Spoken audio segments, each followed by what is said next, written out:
7% GST வாங்குற Singapore மக்களுக்கு மருத்துவத்தை இலவசமா தர்றப்போ 28% ஜிஎஸ்டி வாங்குற நம்ம அரசாங்கத்தால ஏன் மருத்துவத்தை இலவசமா தர முடியல?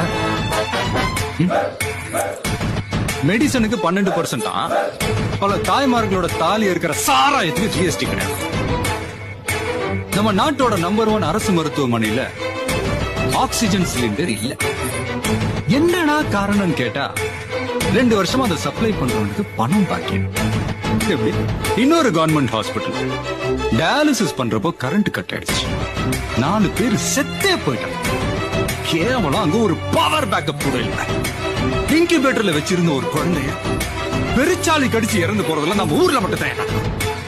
ஜனங்க நோயை பார்த்து பயப்படுறதை விட கவர்மெண்ட் ஹாஸ்பிட்டல்ஸ் பார்த்தா பயப்படுறாங்க. அந்த பயம்தான் பிரைவேட் ஹாஸ்பிட்டல்ஸோட இன்வெஸ்ட்மெண்ட்.